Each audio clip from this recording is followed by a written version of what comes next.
આજે સુરતના સરથાણા વિસ્તારમાં એક ખૂબ જ દુઃખદ દુર્ઘટના બની. હિટ એન્ડ રન જેવો કેસ બન્યો. એક કાર ચાલકે 3 થી 4 જણાને અડફેટે લીધા, જેમાંથી 2 વ્યક્તિઓ મૃત્યુ પામ્યા છે. ભગવાન એના આત્માને શાંતિ આપે. અને એવું જણાઈ રહ્યું છે કે કાર ચાલક દારૂ પીધેલી હાલતમાં હતા. આ વાત રહી સુરતની, પણ ગુજરાતમાં આવા કિસ્સાઓ ઘણા બનતા હશે રોજના. તમે ક્યારે વિચાર્યું છે આવા કિસ્સાઓ બને? કોઈ પણ કિસ્સાઓ બને, મારામારીના હોય, લૂંટના હોય, ચોરીના હોય, મર્ડરના હોય, બળાત્કારના કિસ્સાઓ હોય, ખંડણીના કિસ્સાઓ હોય, અથવા અન્ય કોઈ પણ કિસ્સાઓ હોય, એમાંના 70 થી 80% કિસ્સા, 70 થી 80% ગુનાઓ વ્યક્તિ નશો કરીને કરે છે. દારૂ, અફીણ, ચરસ, ગાંજા, એનાથી આગળ ડ્રગ્સ. ક્યારેય પણ ગુનો બને એટલે પોલીસ વાળા ગુનેગારને પકડી લે, સારી વાત છે, ગુનેગારને પકડવો જ જોઈએ અને ગુનેગારને એની સજા થવી જોઈએ ગુનાની. પણ એનો જજ પોલીસ વાળા લેતા હોય કે પોલીસ ખાતાના અધિકારીઓ અથવા રાજકીય અધિકારીઓ બાબુઓ લેતા હોય એનો જજ કે અમે આ ગુનેગારને પકડી લીધો, આમ પકડી લીધો, આવી રીતે છે. આટલા વર્ષોથી ગુજરાતમાં દારૂબંધી છે, તો દારૂ કેમ હજી મળે છે? તમામ ગુનાઓનો મૂળ નશો છે. જ્યાં સુધી કોઈ પણ નશો બંધ કરાવવામાં નહીં આવે, નશાનો સામાન વેચાતો બંધ કરવામાં નહીં આવે, એનું કડક થી કડક ચુસ્તપણે પાલન કરવામાં નહીં આવે ને ત્યાં સુધી ગુજરાતમાંથી ગુનાખોરી હટવાની નથી. અને પોલીસ ખાતું હોય કે ગુજરાત સરકાર હોય, એને આ નશાના વેપારમાંથી એને આવક થાય છે, હપ્તાખોરી ચાલુ કરી દીધી છે. બુટલેગરો પાસેથી હપ્તા લે, ગાંજો વેચતા હોય એની પાસેથી હપ્તા લે, એનાથી આગળ ખબર નહીં કદાચ ડ્રગ્સ વેચતા હોય એની પાસેથી પણ હપ્તા ચાલુ હશે, અથવા એના ગુનેગારો પકડાય તો એને છોડી દેતા હશે પૈસા લઈને.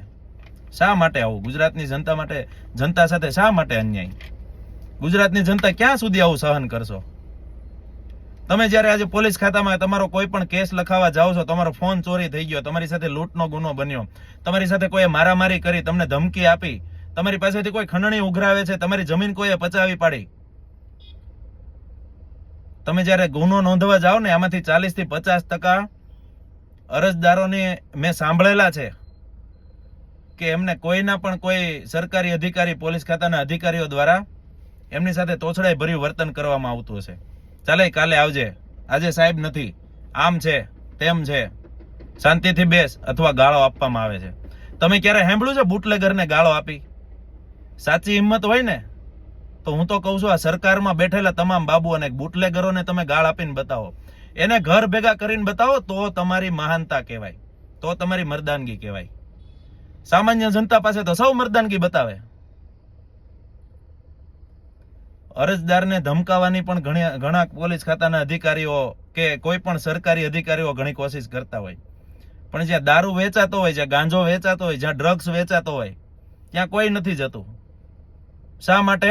ત્યાં હપ્તાખોરી ચાલે છે, એની દુકાન બંધ થઈ જાય, એનો ધંધો બંધ થઈ જાય.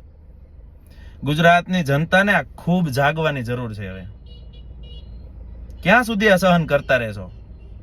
આજે કોઈની બેન દીકરી, કોઈની માં, કોઈનો ભાઈ, કોઈનો દીકરો, કોઈના પપ્પા આજે હિટ એન્ડ રન દ્વારા એની સાથે એવી ઘટના બની. શું ખબર કાલે આપણી સાથે બનશે?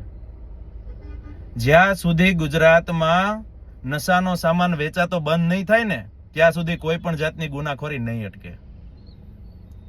માટે કરી તમે ક્યારેય પણ પોલીસ ખાતામાં જાઓ છો, કોઈ પણ ખાતામાં જાઓ છો, અને કોઈ પણ અધિકારી તમારી સાથે રોફ જમાવવાની વાત કરે ને એટલે એને એક સવાલ કરજો કે આ દાદાગીરી તે ક્યારેય બુટલેગર સાથે કરી છે? આ દાદાગીરી ક્યારેય તે ગાંજો વેચવા માણસ સાથે કરી છે?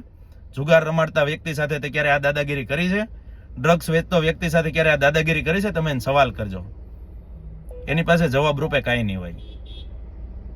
ખાસ કરી ગુજરાતની જનતાને મારી અપીલ છે કે જ્યાં પણ નશાનો સામાન મળતો હોય ને એનો વિડીયો બનાવી પોલીસ ખાતાને આપો, ત્યાંથી જવાબ નથી મળતો તો ગૃહ ખાતાને આપો, અને જાગૃત બનો અને લોકોને બનાવો અને આ નશાની દુકાન બંધ કરાવો. જય હિન્દ, જય ભારત, જય જય ગરવી ગુજરાત.